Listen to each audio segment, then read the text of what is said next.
Bonjour à tous. Donc, concernant la vidéo précédente, nous avons traité le cas d'un seul stub, l'adaptation par un seul stub. D'accord. Donc, nous avons vu comment je peux travailler avec la bague de Smith pour déterminer les paramètres principaux, c'est-à-dire les inconnus. Alors, pour un seul stub, on a la longueur du stub et sa distance par rapport à la charge sans les inconnus.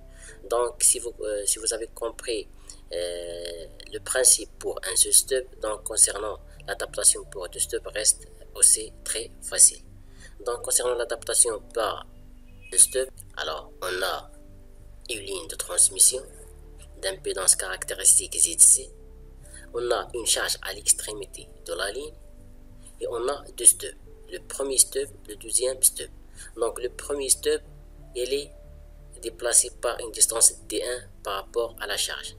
Le deuxième stub, il est déplacé par D2, une distance D2 par rapport au premier stub.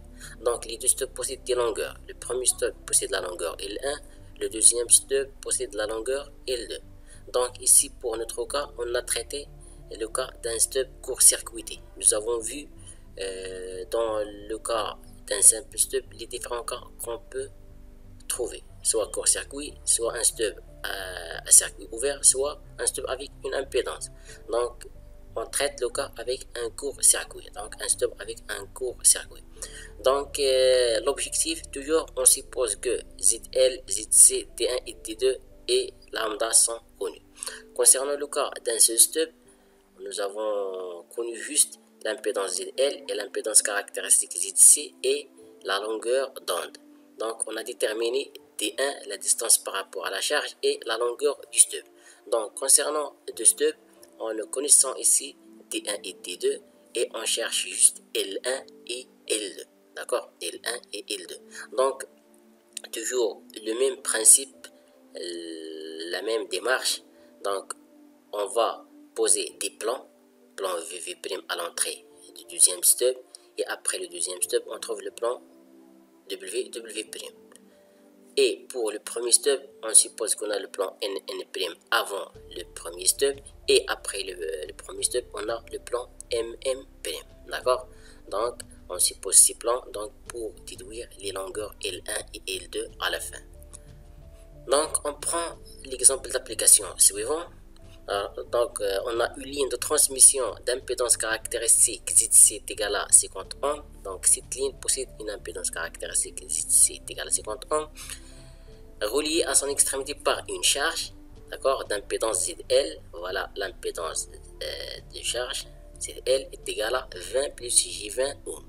Donc, comme vous voyez, l'impédance de la charge n'est pas adaptée à l'impédance caractéristique de la ligne. Donc, la transmission se fait à la fréquence F est égale à 1,5 GHz. Donc, nous connaissons la fréquence, on peut déduire la longueur d'onde. Donc, la longueur d'onde est égale à C sur F. Donc, 3 fois 10 à la puissance 8 divisé par 1,5 fois 10 à la puissance 9. Donc, je peux déduire la longueur d'onde. Donc, on suppose les deux distances de séparation T1 est égale à 6,6 cm. Alors, cette distance est égale à 6,6 cm. Et la distance T2 est égale à 3 cm entre le deuxième stub et le premier stub. Donc, l'objectif, c'est la détermination de L1 et L2. La longueur du premier stub et la longueur du deuxième stub. D'accord? Donc, la première étape, toujours, comme j'avais dit dans le premier exemple d'un seul stub, il faut déterminer l'impédance normalisée de la charge au niveau de la bague de Smith. Donc, vous posez la bague de Smith en face de vous et vous me suivez. Donc, l'impédance normalisée, je prends l'impédance, la charge ZL, et je divise par l'impédance caractéristique de la ligne. Donc, on a 20 sur 50 plus J20 sur 50. Donc, il nous donne presque, donc la première étape, ZL est égale à L sur ZC 0,4 plus J 0,4. Donc, on a deux parties positives. Donc, je travaille sur le demi-cercle en haut de la bague. D'accord? Le demi-cercle en haut, c'est partie positive. Donc, 0,4, je passe vers l'axe des réels. Donc, je trouve que 0,4 ce point-là. Donc, voilà le cercle de 0,4. D'accord, en couleur rouge. La même chose pour 0,4 pour la partie imaginaire. Donc l'arc 0,4, voilà l'arc 0,4. Donc le point A, c'est le point de l'impédance normalisée. D'accord. Donc pour déduire l'admittance, qu'est-ce que je fais?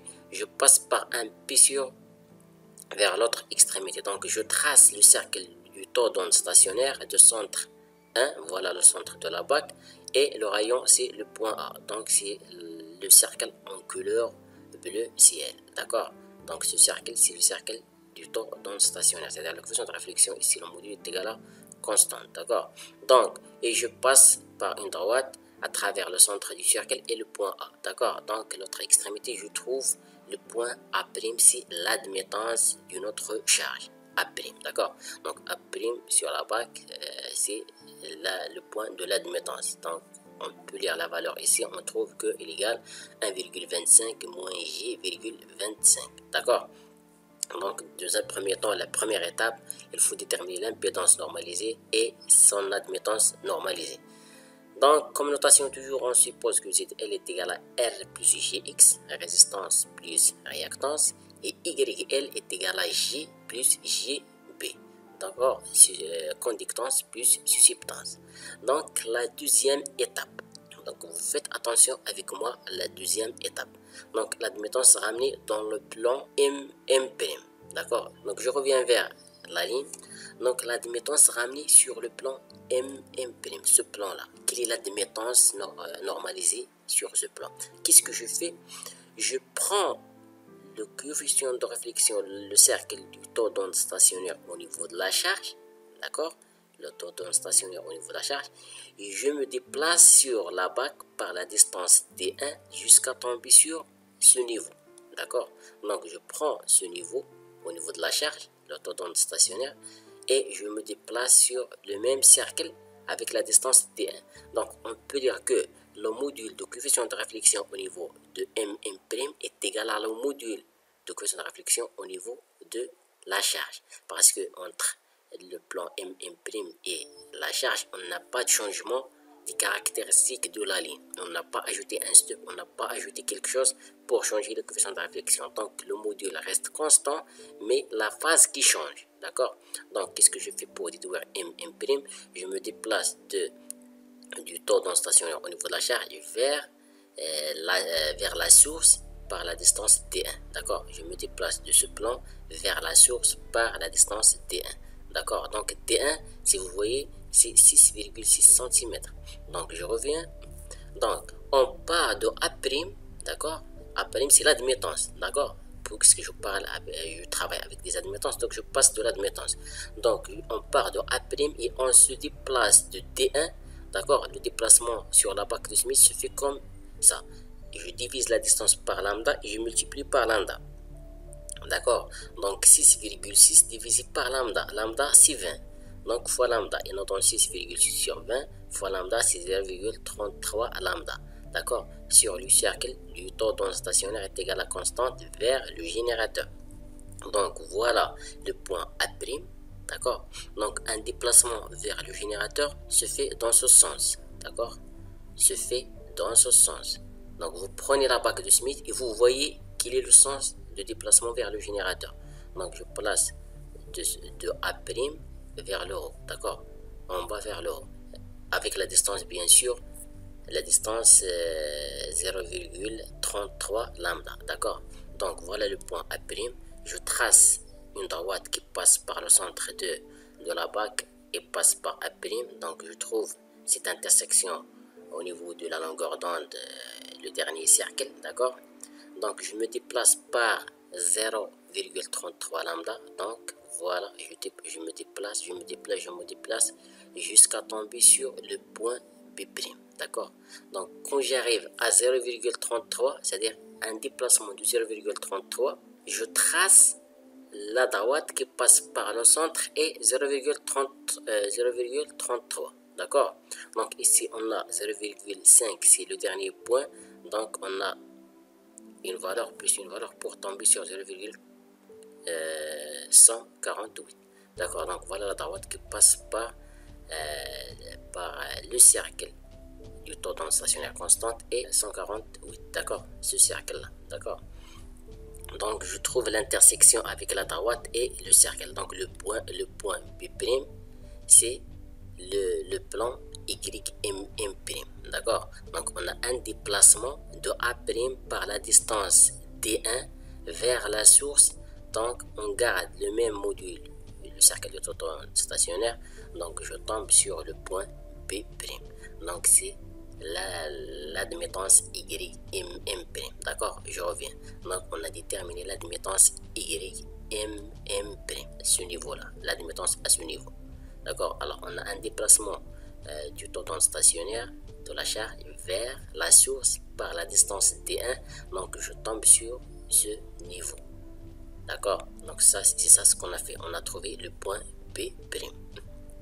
Donc le stub numéro 1 ne modifie que la partie imaginaire. Donc nous avons vu dans le premier cas d'un simple stub que les stubs possèdent des impédances ou des admittances avec une partie imaginaire. On n'a pas une partie réelle, juste une partie imaginaire. D'accord? Donc le stub 1 ne modifie que la partie imaginaire. Donc réel YNN' est égal à réel YMM'. Donc si je reviens vers la ligne, donc puisque l'admittance d'entrée du premier stub c'est une imaginaire pure, donc la partie réelle de MM' est égale à la partie réelle de NN'. D'accord? Et YMM' possède la partie réelle 0,8.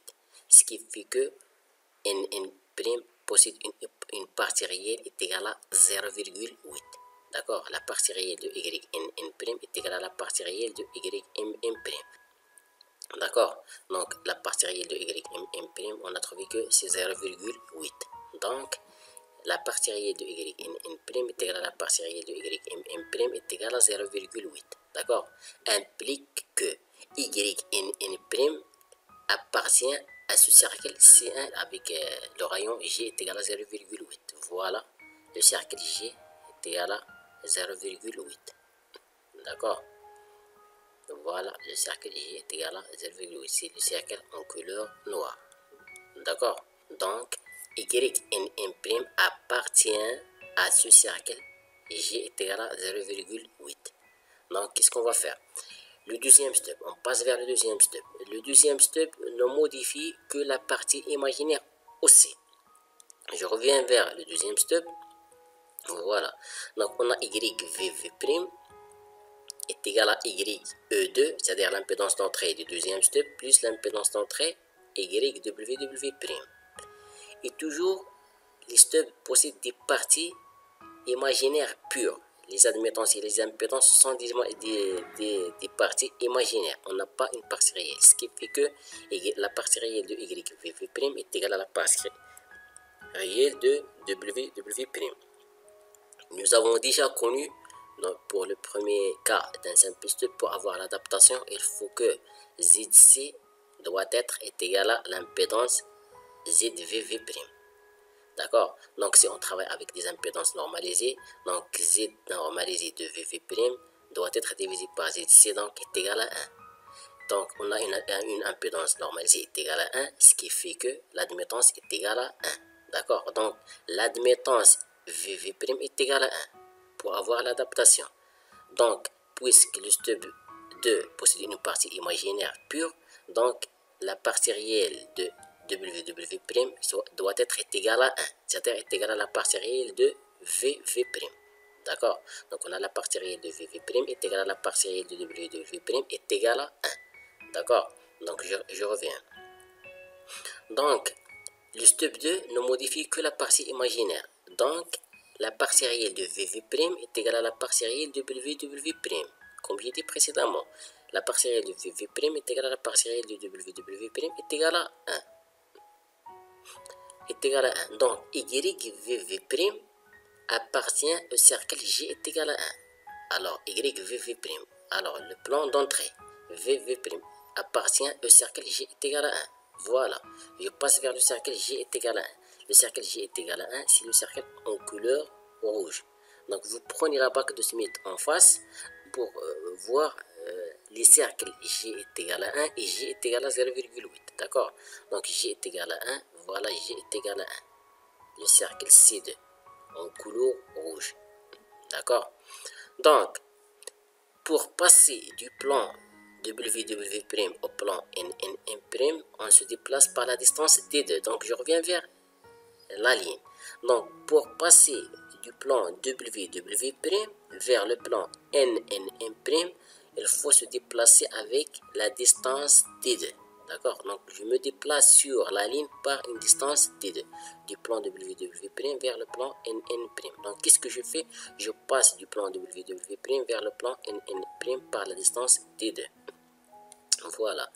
Donc, pour passer du plan WW' au plan NN', on se déplace de D2 sur lambda, d'accord, fois lambda.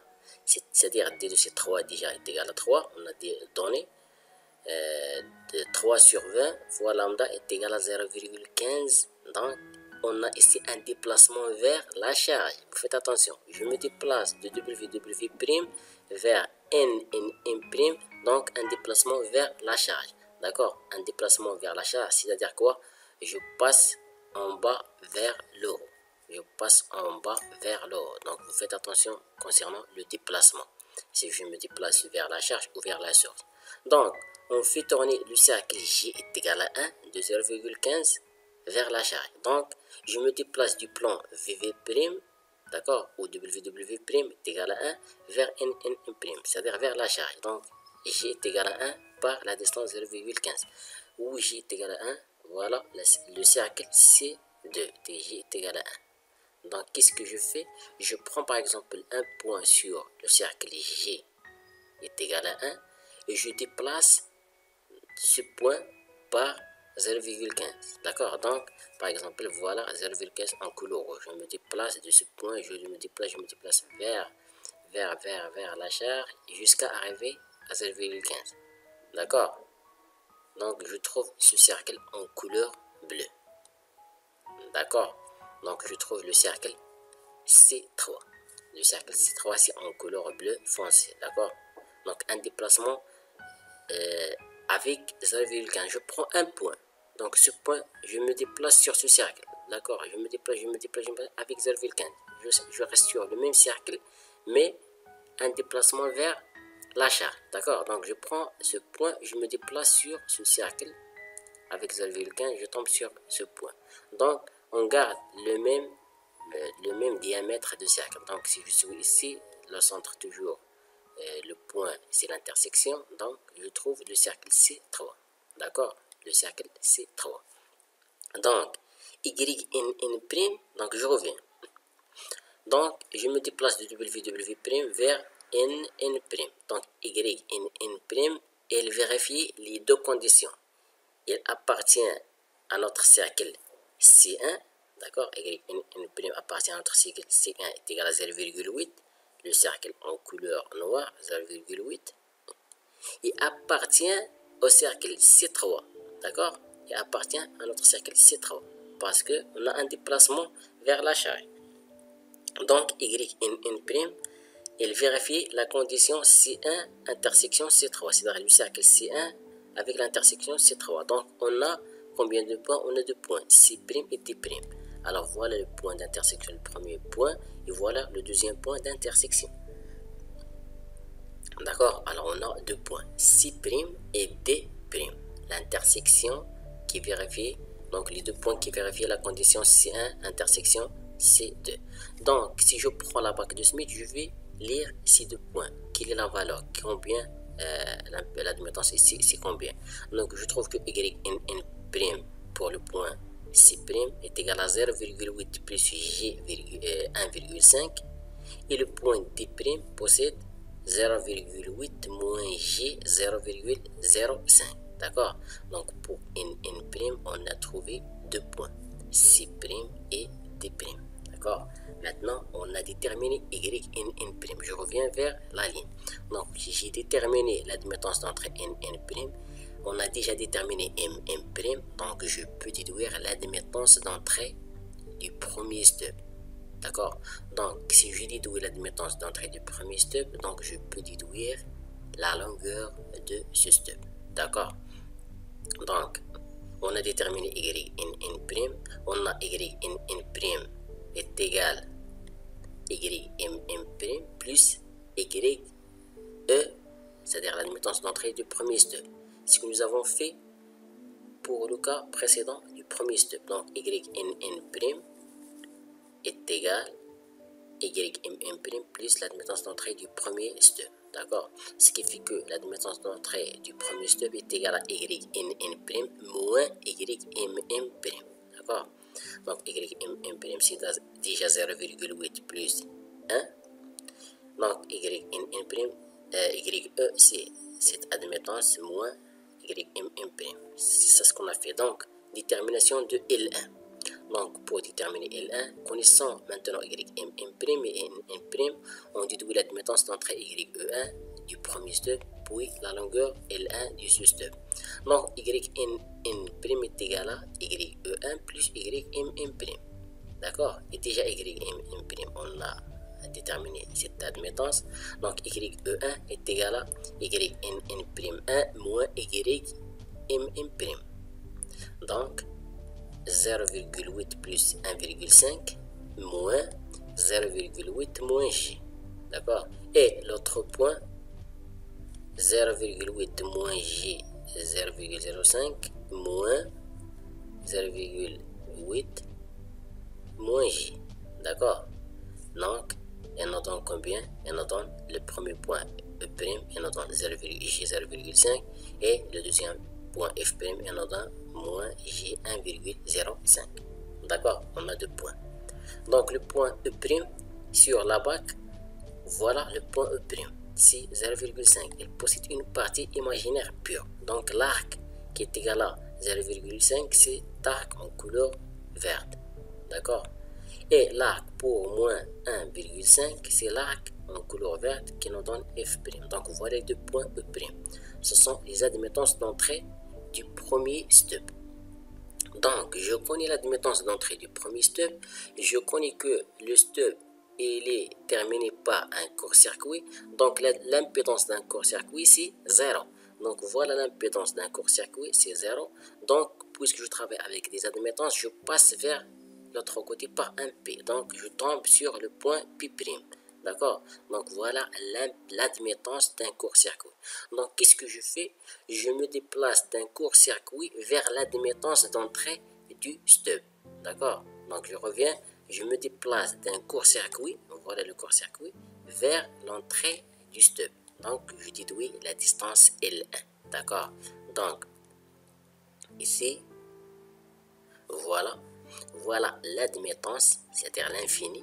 Voilà l'admittance, voilà la position, c'est 0,25. Je me déplace soit vers la source, soit vers la charge. Donc, quand je me déplace vers la source, donc il faut se déplacer pour les deux admittances vers la source. Si je me déplace vers la charge, donc il faut faire ça pour les deux admittances. D'accord? Donc, je choisis par exemple un déplacement vers la source. Donc, voilà 0,25, je me déplace vers le premier point, voilà, je tombe sur le point F'. Donc, voilà la distance, c'est 0,372 moins 0,25. D'accord? Donc, on peut considérer ça, alors j'ai considéré ça que la distance L2, 0,372 moins 0,25. D'accord? Donc, fois lambda, plus une lambda sur 2, c'est-à-dire à chaque tour, j'ajoute lambda sur 2. Donc, je peux déduire que la distance L2, c'est 2,44 cm. Donc, plus une lambda sur 2, c'est la première longueur du stub. On a l'autre longueur du premier stub, donc toujours entre deux longueurs du stub. Donc, ici, je me déplace de l'admittance, l'infini, c'est-à-dire l'infini, vers l'autre point E'. D'accord? Donc, je me déplace vers la source. Voilà un déplacement. Voilà. Jusqu'à tomber sur ce point. Donc, je trouve que ce point, c'est 0,25. D'accord? Donc, normalement, c'est 0,5 moins 0,25 plus cette distance. D'accord? Donc, il nous donne 0,25 plus 0,074. D'accord? C'est la distance L, c'est-à-dire la distance L1, la première distance, et la deuxième distance, c'est L2. Donc, on trouve que la première distance en couleur jaune, c'est 6,48 cm, plus n lambda sur 2. Et la deuxième, c'est 2,44 cm plus n lambda sur 2. Donc, deux longueurs qu'on a trouvées pour le premier stub. Donc, généralement, on prend la longueur du stub max, c'est-à-dire la longueur élevée. Donc, pour notre cas, on prend la première longueur, c'est la longueur de notre stub, 6,48 cm. D'accord? Donc, ça, c'est pour déterminer la longueur L1. Donc, on suit le même principe pour déterminer la longueur L2. Maintenant, on va déterminer L2. Donc, pour déterminer la longueur L2, il faut déterminer l'admittance d'entrée du deuxième stub. Nous avons connu déjà que l'admittance d'entrée est égale à l'admittance VV' moins l'admittance WW'. L'admittance VV' est égale à 1. Donc, il ne reste que déterminer l'admittance WW'. Donc, pour déterminer l'admittance WW', il suffit de prendre l'admittance NN' et se déplacer par la distance D2 vers le générateur. Parce qu'on a déterminé YNN', d'accord? Déjà, on a déterminé YNN'. Donc, je me déplace vers WW' avec la distance D2. Donc, YNN' combien? Donc, ce sont les deux points C' et D'. Donc, je reviens vers le premier cas. Donc, voilà l'admittance YNN'. Nous avons trouvé qu'elle possède deux valeurs. Le point C' et le point D'. Voilà le point C' et voilà le point D'. D'accord? Donc, on a deux cercles, le cercle de C' et le cercle de D'. Donc, je me déplace vers le générateur avec la distance D2 pour tomber sur WW'. Donc, pour obtenir l'admittance ramenée dans le plan WW', on part de YNN', voilà le plan YNN', c'est-à-dire les points C' et D', et on se déplace de D2 sur le cercle du tordon stationnaire est égal à constante vers le générateur. Donc, pour C', voilà le cercle, le point C', donc le cercle du tordon stationnaire, toujours c'est le centre de la bac, d'accord, c'est le centre de la bac, et le rayon c'est la distance entre le centre et le point considéré. Donc notre point considéré c'est C'. Donc je trace un cercle, d'accord, qui possède ce rayon. Donc je trouve ce cercle là, d'accord. La même chose pour D', voilà D'. Donc je trace le cercle qui passe par le centre de la bac et passe par le point D' comme un rayon. Je trouve le deuxième cercle, d'accord. Donc ici, voilà le point C'. Je me déplace par D2. D2, nous avons trouvé que combien de D2? Donc D2, je reviens vers D2. Nous avons trouvé que D2 est égal à voilà D2 sur lambda fois lambda est égal à 0,15 lambda. Donc je me déplace par 0,15 lambda vers la source, d'accord. Donc 0,15 lambda vers la source, voilà C' vers la source, c'est-à-dire ce sens. Donc voilà, et je fais une droite qui passe par C' et l'intersection avec le cercle. Donc, je me déplace sur les longueurs par 0,15, donc je tombe sur le point 0,32. Donc c'est le point J'. Donc à ce point là, je tombe sur la distance 0,15 entre C' et ce point. Donc l'intersection entre le centre et ce point 0,32, elle nous donne le point J'. D'accord, le point J'.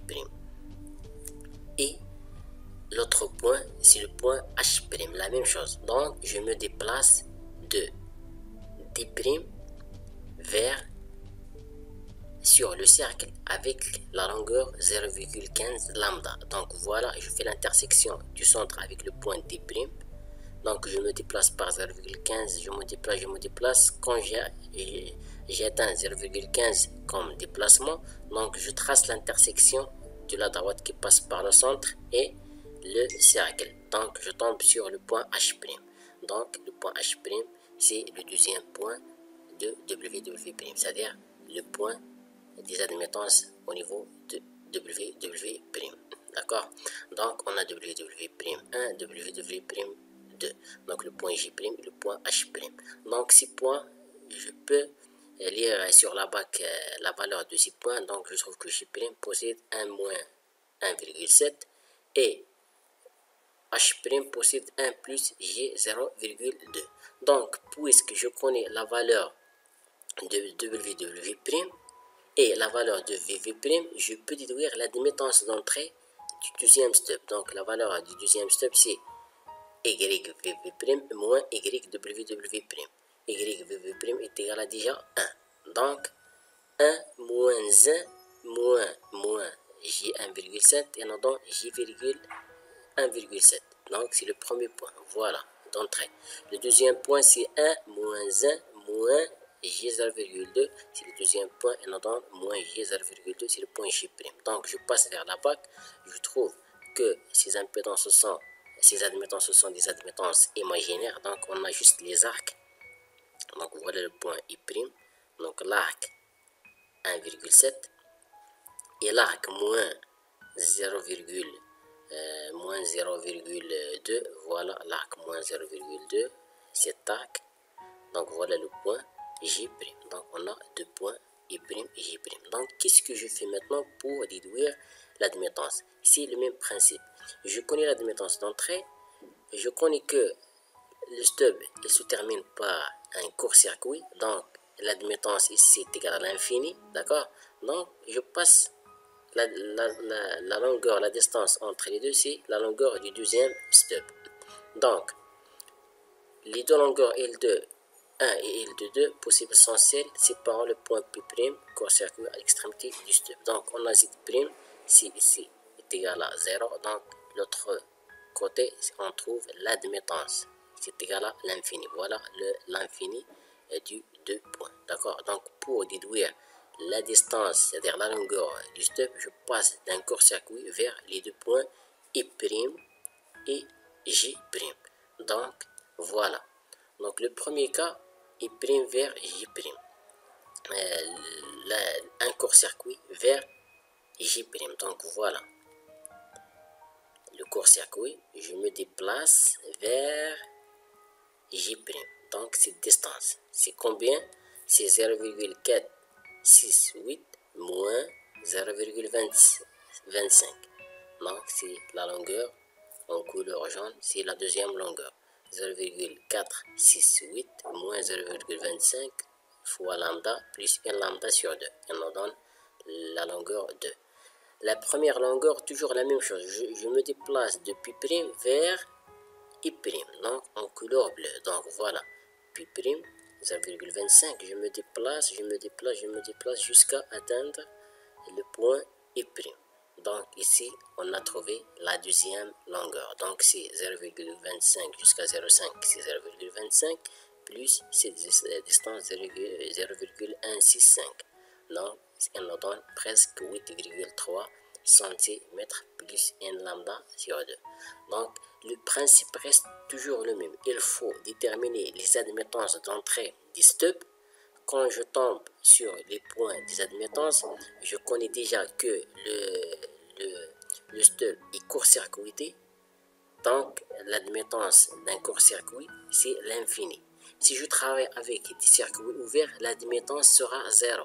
Donc, si je travaille avec une impédance avec une valeur fixe, donc je détermine la valeur de l'impédance et je me déplace de ce point vers J' ou I', c'est-à-dire les entrées des stubs. Donc, pour déduire les longueurs. Donc, ce sont les techniques ou la technique utilisée pour soit un simple stub, soit pour un double stub. Donc, pour nous, ici, on a deux longueurs et on prend toujours la longueur max. Donc, notre longueur du deuxième stub, c'est 8,3 cm plus 1 lambda sur 2. Donc, c'est la technique utilisée pour déduire les longueurs et les distances par rapport à la charge ou entre les stubs. Donc, j'espère que vous avez compris le principe, comment je peux utiliser la bague de Smith. Donc, s'il y a des questions, s'il y a des remarques, vous pouvez les poser en commentaire ou me contacter par page Facebook. Donc, bonne chance et à bientôt.